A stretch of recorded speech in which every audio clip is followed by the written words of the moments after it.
Hi friends, ఆంధ్రాలో ఉన్నారు. Fee reimbursement సంబంధించి లేటెస్ట్ అప్డేట్ అయితే రిలీజ్ అయితే అయిందండి. ఆల్రెడీ చాలా మంది ఏంటంటే ఫీజు రింబర్స్మెంట్ సంబంధించి నిధులైతే ఎప్పుడు కేటాయిస్తారని చెప్పేసి అడుగుతున్నారు అనమాట. ఆల్రెడీ మనకి ఎస్సీ స్టూడెంట్స్ ఎవరైతే ఉన్నారో, సో ఎస్సీ స్టూడెంట్స్ కి ఎంటీఎఫ్ కానివ్వండి, అలాగే ఆర్టీఎఫ్ కానివ్వండి క్రెడిట్ అయితే అవుతున్నాయి అనమాట. వాళ్ళ అకౌంట్ లో వచ్చేసరికి కొంతమందికి వచ్చేసరికి కొన్ని కోర్సులు చేస్తున్న వాళ్ళకి వచ్చేసరికి ఈ ఎంటీఎఫ్ అమౌంట్ అయితే మనకి రిలీజ్ చేస్తున్నారు. కొన్ని కోర్సులు చేస్తున్న వారికి వచ్చేసరికి ఆర్టీఎఫ్ అమౌంట్ అయితే ఆల్రెడీ హాఫ్ ఆర్టీఎఫ్ అమౌంట్ అయితే ఈ ఎస్ఎస్ స్టూడెంట్స్ కి అయితే రిలీజ్ చేస్తారనమాట. సో ఇప్పుడు ఎవరికి రిలీజ్ చేస్తారు అనుకున్నట్లయితే ఫీజు రింబర్స్మెంట్ సంబంధించి చాలా మంది అడిగారు కదా. సో బీసీ స్టూడెంట్స్ కి ఎప్పుడు రిలీజ్ చేస్తారన్నా అని చెప్పి అడుగుతున్నారు అనమాట. సో ముందుగా మీకు ఎస్సీ స్టూడెంట్స్ కి అయితే రిలీజ్ చేశారండి. ఆ తర్వాత మీకు ఎస్సీ స్టూడెంట్స్ కి అయితే రిలీజ్ చేస్తారు. ఆ తర్వాత బీసీ స్టూడెంట్స్, ఆ తర్వాత ఓసీ స్టూడెంట్స్ కి అయితే రిలీజ్ చేస్తారనమాట. జనరల్ ఎవరైతే ఉన్నారో సో వీళ్ళకి. సో ఈ విధంగా అయితే మీకు సర్కిల్ అయితే జరుగుతుంది అనమాట. సో ముందుగా వచ్చేసరికి ఎస్సీ వాళ్ళకి రిలీజ్ చేశారు. ఎందుకంటే కేంద్రం నుంచి మనకి సిఎస్ఎస్ అమౌంట్ ప్లస్ మనకి ఈ ఫీజు రింబర్స్మెంట్ సంబంధించి డబ్బులు కూడా అయితే రిలీజ్ అయితే అవుతాయి కాబట్టి, సో మొత్తం కలుపుకొని కేంద్రం నుంచి అమౌంట్ రిలీజ్ అయ్యాయి కాబట్టి ఎస్సీ వాళ్ళకి ఏంటంటే ఫస్ట్ అయితే వేసేసారనమాట. ఆ నెక్స్ట్ వచ్చేసరికి మనకి ఎస్టీ వాళ్ళకి అయితే వెంటనే అయితే అయిపోతున్నారు అనమాట. ఒకసారి ఎస్టీ వాళ్ళు ఎవరైతే ఉంటారో వాళ్ళందరూ కూడా వాళ్ళ జ్ఞానభూమి పోర్టల్లోకి అయితే వెళ్ళిపోయి లాగిన్ అయితే అయిపోయి మీకు ఫీజు రింబర్స్మెంట్ సంబంధించి స్టేటస్ అయితే చెక్ అయితే చేసుకోవచ్చు అనమాట. అలాగే బీసీ స్టూడెంట్స్ కూడా చాలా మందికి ఏంటంటే జీరో జీరో అని చెప్పేసి, లేకపోతే ఎంతో కొంత అమౌంట్ చూపించేసి ప్రాసెసింగ్ అని చూపిస్తుంది అనమాట. బీసీ వాళ్ళు కూడా ఆల్రెడీ చాలా మంది కామెంట్ చేశారు, టెలిగ్రామ్ ఛానల్ కూడా మెసేజ్ చేశారు అనమాట.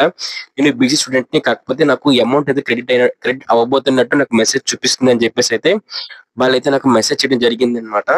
సో నేనైతే వాళ్ళకి చూసాను అనమాట. చూసిన తర్వాత వాళ్ళకు కూడా ఇలా చూపిస్తుంది. సో దాని అర్థం ఏంటి అనుకున్నట్లయితే మీకు తొందరలోనే ఈ యొక్క ఫీజు రింబర్స్మెంట్ సంబంధించి నిధులు అయితే కేటాయించడం జరగబోతుంది అనమాట. మీ కోర్సులు చేస్తున్న వాళ్ళకి గుర్తుపెట్టుకోండి, క్యాస్ట్ ఏదైనప్పటికీ కూడా కోర్సుల వారీగా మీకు డిఫరెంట్ అయితే అయిపోతుందండి. ఎందుకంటే మెడికల్ స్టూడెంట్స్ కి ఒకసారి, డిగ్రీ స్టూడెంట్స్ కి ఒకసారి, ఇంజనీర్ స్టూడెంట్స్ కి ఒకసారి అయితే ఆ విధంగా అయితే మీకు పడుతున్నాయి అనమాట. మీకు క్యాస్ట్ ఏదైనప్పటికీ కూడా.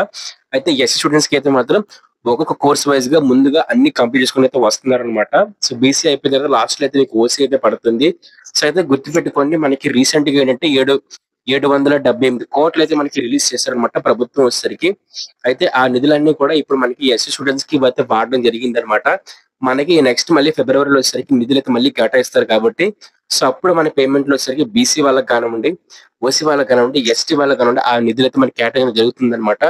అయితే ఇది బకాయిల వైజ్ గా రిలీజ్ చేస్తున్నారండి. ఓకే, మనకి మొత్తం బకాయిలు మొత్తం క్లియర్ అయ్యేసరికి 1 to 4, ఓకేనా. సో 4 విడతల వరకు అయితే మినిమం అయితే అవ్వచ్చు అని చెప్పేసి అంచనా అనమాట. సుమారుగా పీజీ యొక్క ఫీజు రింబర్స్మెంట్ తో కలుపుకొని 3,950 కోట్లు అయితే మాత్రం మనకి బకాయిలు అయితే ఉన్నాయి. దాంతో పాటు ఈ ఇయర్ అకాడమిక్ ఇయర్ సంబంధించి కూడా మనకి ఫీజు రింబర్స్మెంట్ డబ్బులు అయితే రిలీజ్ చేయాల్సిన అవసరం అయితే ఉంది. కాబట్టి ఖచ్చితంగా కూడా గవర్నమెంట్ అయితే రిలీజ్ చేస్తుంది. మీరైతే నమ్మకంతో అయితే ఉండండి. సో ఆ అప్డేట్స్ మీరు తెలుసుకోవాలి, ఖచ్చితంగా సబ్స్క్రైబ్ చేసుకొని బెల్ నోటిఫికేషన్ ఆన్ లో పెట్టుకోండి.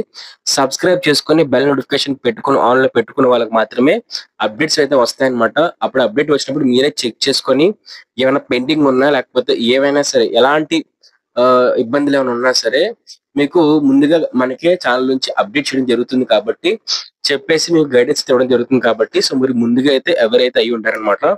సో ఇది ఫ్రెండ్స్ మనకి ఫ్యూచర్ రింబర్స్మెంట్ సంబంధించి లేటెస్ట్ అప్డేట్. సో ఇలాంటి మరిన్ని చెప్పాను కదా, ఇలాంటి మరిన్ని అప్డేట్స్ కోసం ఖచ్చితంగా సబ్స్క్రైబ్ బెల్ కోసం. Thanks, bye.